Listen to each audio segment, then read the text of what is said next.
Olá, alunos do terceiro ano!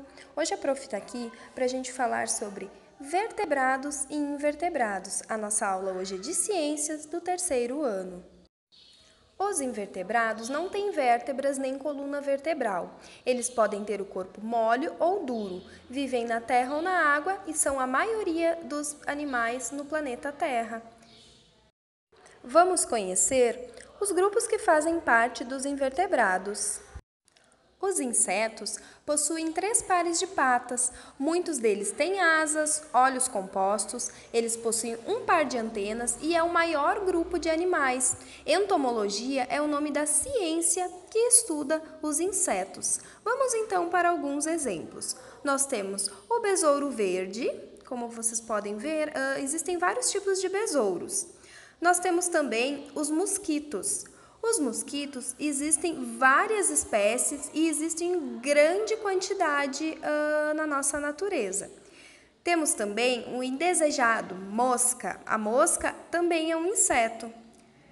Outro inseto que é bonitinho, que a gente conhece, é a joaninha. A joaninha já é um inseto mais agradável do que a mosca, na verdade, né? Também entra no grupo dos insetos. Nós temos também a famosa formiga, que também existe várias espécies, ela também é um inseto.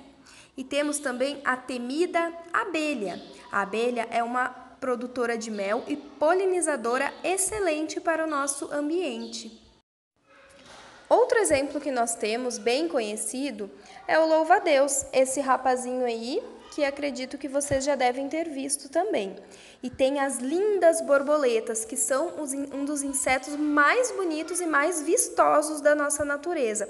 Existem várias espécies e elas se apresentam de várias cores que enfeitam e embelezam o nosso meio ambiente. Agora, nós vamos falar de outro grupo, os aracnídeos. Eles possuem 4 pares de patas, um par de quelíceras e um par de pedipalpos, e eles não têm antena, diferente lá dos insetos que possuem 3 pares de patas e um par de antenas. Vamos então para alguns exemplos desses aracnídeos. Nós temos então as aranhas. Aí vocês estão vendo uma aranha que é conhecida como aranha caranguejeira. Depois nós temos outros exemplos. Essa aranha mesmo é uma aranha grandona, como vocês podem ver a comparação entre a mão de um humano. Aí nós temos a temida aranha marrom, que é essa aí da imagem que vocês estão vendo. E essa aranha ela é muito venenosa e muito perigosa. E nós temos também a viúva negra. Seu nome é bem conhecido. Além das aranhas, no grupo dos aracnídeos, nós também temos os escorpiões. Os escorpiões, existem espécies de escorpiões bem venenosas que, inclusive, podem matar o homem. E também nos aracnídeos nós temos esse grupo, os carrapatos, que fazem parte dos aracnídeos. E aí os carrapatos existem também várias espécies, né? Esse exemplo que está mostrando aí na foto é um exemplo bem comum que a gente vê às vezes nos nossos cachorros, por exemplo. Vamos agora para outro grupo, então. Nós vamos falar agora dos anelídeos. Os anelídeos, ele tem o corpo dividido em anéis, o nome já fala, né? Anelídeos. Respiram pela pele, podem ter de 2 a 15 pares de corações. Eles vivem em ambientes de água doce, água salgada e também nos solos úmidos. E aí nós temos o exemplo de anelídeo, que são as minhocas, que são bem comuns, que quando a gente vai mexer ali na terra, a gente às vezes já consegue ver. Nós temos também a sanguessuga, que tem esse nome porque ela usa essas ventas que ela tem nas 2 extremidades para sugar o sangue. Outro grupo que nós temos são os crustáceos. A maioria é marinho. Existem espécies de água doce e também terrestres. Eles possuem até 5 pares de pés para locomoção. Então, a maioria deles é marinho, mas também tem de água doce e ambiente terrestre. E aí, como exemplo, nós temos o camarão, que é muito utilizado na culinária, né? Muito utilizado para preparar vários pratos. Nós temos também o caranguejo, também é utilizado na nossa culinária brasileira, principalmente no nordeste do país, né? Temos também a lagosta. A lagosta, ela também é utilizada na culinária. muito apreciada. E um exemplo de crustáceo de água doce e crustáceo terrestre é esse tatuzinho de jardim, que quando a gente toca, ele vira uma bolinha. Ele é um crustáceo terrestre. Agora nós vamos ver sobre os moluscos. Os moluscos, eles têm o corpo mole. A maioria deles é aquático, mas existem também espécies terrestres.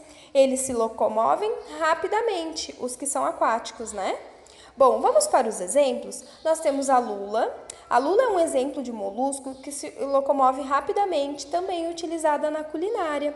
Outro exemplo que é muito utilizado, muito apreciado na culinária é a ostra, que também é um exemplo de molusco. E aí nós vamos ver agora um exemplo de molusco que vive na terra também, que é o caramujo. E ele se locomove lentamente. Vamos então para outro grupo? Nós vamos falar agora das medusas. Bom, as medusas também são chamadas de água-vivas. O corpo delas é formado de 95 a 99% de água. Elas possuem entre 2 centímetros e até 2 metros e podem ter até 40 tentáculos. E aí aqui tem os exemplos, as águas-vivas, né? Vários exemplos, elas têm várias cores também e elas queimam a pele. Próximo grupo é os miriápodes. Eles são animais segmentados com elevado número de pernas. Os miriápodes possuem um par de antenas e a maioria deles vive em ambiente úmido. E aí, como exemplo, a gente tem a lacraia. Vocês já ouviram falar? A lacraia, vocês podem perceber que ela tem vários pares de patas, né? Além dela, nós temos também o piolho de cobra, que também é um miriápode. O piolho de cobra, vocês podem perceber que ele tem vários pares de patas também. Agora nós vamos ver sobre os equinodermos. Os equinodermos são exclusivamente marinhos. A maioria deles é de vida livre, mas tem alguns que vivem presos a um substrato. O corpo geralmente é dividido em 5 partes dispostas ao redor de um eixo central, e muitos deles têm poder de regeneração. A estrela do mar é um exemplo do que a prof falou ali, que ela tem um eixo central, né, que é o centro da estrela, e ela tem 5 partes dispostas ao redor desse eixo, que são ali os 5 braços da estrela, certo? Nós temos também os ouriços do mar. Os ouriços do mar também são exemplos de equinodermos que têm vida livre. Aqui, como outro exemplo de equinodermos, nós temos o pepino do mar. E o próximo exemplo, ele é um exemplo de equinodermo que é preso ao substrato, que é o lírio do mar, certo? Bom, a nossa aula de hoje, ela foi sobre invertebrados. Nós falamos sobre alguns grupos conhecidos e a característica principal deste grupo, que não possui coluna vertebral. A gente viu também que eles podem ter corpo mole ou duro, viver na terra ou na água e que eles são a maioria dos animais do planeta Terra. Até uma próxima aula. Tchau!